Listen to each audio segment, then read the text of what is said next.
Kahilullah, kesayangan Allah, oleh Siti Nila Azhari, dengan judul Penghancuran Berhala-Berhala. Dalam perspektif sabar dengan segala ujian Allah Subhanahu wa Ta'ala. Sangat tinggi tiang pipa, saat rehat duduk nikmatnya. Selamat pagi, salam jumpa, semoga sehat kabar semuanya. Seiring malam turun ke lembah, lalu hinggap di pucuk bulu. Seiring salam dan senyum semeringah, Assalamualaikum warahmatullahi wabarakatuh. Putri mahkota pergi berpekan sampai ke pantai berlompat-lompat. Berdiri di sini ingin saya persembahkan kisah keteladanan Nabi dan sahabat. Dalam sinopsi, dikisahkan seorang nabi utusan Allah Subhanahu wa Ta'ala yang hidup di zaman kerajaan Raja Namrud. Nabi ini memiliki keteguhan yang sangat kuat, dan dia adalah seorang nabi yang cerdas dan ahli logika. Suatu hari, nabi tersebut ingin membuktikan pada kaumnya bahwa berhala yang kaumnya sembah bukanlah Allah Subhanahu wa Ta'ala. Pada saat siang hari, ketika rumah penyembahan berhala kosong, nabi pun masuk membawa kampak. Sahabatku semuanya yang berbahagia, siapakah nabi itu? Bagaimanakah kisahnya? Untuk mengetahui cerita selengkapnya, mari dengarkan bersama.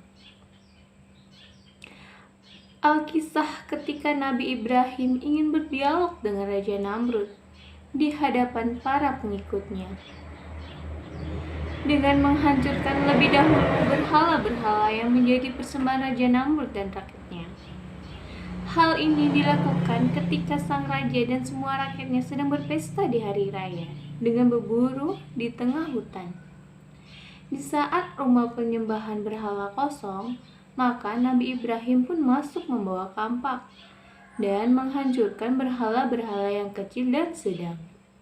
Lalu kampak itu diletakkan di leher berhala yang paling besar. Kemudian Raja Namrud dan pengikutnya pun kembali dari perburuan dengan wajah yang gembira. Maka mereka akan mengadakan pesta pora sambil menyembah berhala di ruang pemujaan. Namun, betapa terkejutnya mereka saat melihat berhala-berhala itu telah hancur. Raja Namrud pun berkata, "Kurang ajar! Siapa yang berani menghancurkan berhala kita?" Tidak seorang pun menjawab. Namun, ada seorang saksi yang melihat bahwa hanya Ibrahim sajalah yang tidak ikut berburu ke hutan dengan alasan perutnya sakit. Raja Namrud berkata, "Tangkap dia dan bawa dia ke hadapanku." Perintah Raja Namrud, Ibrahim kemudian ditangkap. Dalilnya hanya karena ia seorang yang tidak ikut berburu hewan. Pasti ia yang melakukan penghancuran ini. Ia dibawa di hadapan Raja Namrud, disaksikan rakyatnya. Nabi Ibrahim pun tersenyum. Memang ini yang ia harapkan. Raja Namrud berkata, "Apakah engkau yang menghancurkan berhala-berhala itu?" Nabi Ibrahim menjawab, "Bukan." Raja Namrud berkata, "Ibrahim, cukup banyak bukti yang menunjukkan engkaulah pelakunya. Tidak usah mungkir." Nabi Ibrahim pun menjawab, "Bukan aku pelakunya." "Baiklah Raja Namrud, saya punya pikiran, kamu juga punya pikiran. Kalau kamu mencari siapa pelaku penghancur berhala-berhala itu, maka tanyakanlah pada berhala yang paling besar itu. Bukanlahkah kampak itu menggantung di lehernya? Berarti berhala yang paling besar itulah pelakunya." Raja Namrud pun menjawab, "Hai Ibrahim, Kau sungguh bodoh, di mana otakmu? Masa patung seperti itu akan saya ajak bicara? Mana mungkin dia bisa bicara? Kau jangan mengada-ada. Nabi Ibrahim pun menjawab, "Hai Raja Namrud, siapa yang sebenarnya yang bodoh? Mengapa patung yang tidak bisa bicara dan bergerak kau jadikan Tuhan yang harus disembah? Mengapa patung dan berhala yang tidak dapat melindungi dirinya kalian puja-puja?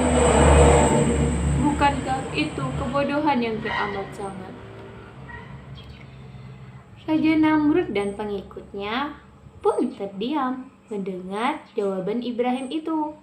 Sebagian masyarakat yang akal sehatnya membenarkan ucapan Nabi Ibrahim. Namun, mana berani mereka angkat bicara. Sementara Raja Namrud dan pengikutnya tidak membantah, hanya amarah yang timbul di hatinya. Dan langsung saja Raja Namrud memerintahkan Ibrahim untuk ditangkap dan diikat.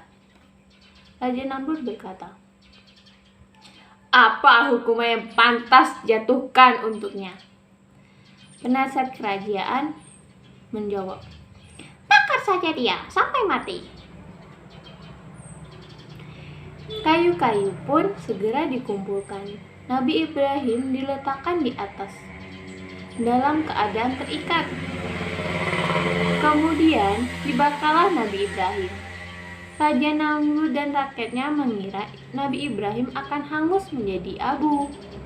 Namun setelah api padam, Nabi Ibrahim masih segar bugar. Itulah mukjizat Nabi Ibrahim yang tidak mempan dibakar. Kisah ini menjadi pembelajaran yang luar biasa dan berharga, yaitu menjadi orang yang selalu bersabar dengan segala cobaan yang diberikan Allah Subhanahu wa taala. Seperti firman Allah Quran surah Al-Baqarah 177. Rumah megah dari bata, pelayan banyak, rumah bersih. Tak dapat kita perpanjang kata. Cukup sekian kisah kita dan terima kasih. Assalamualaikum warahmatullahi wabarakatuh.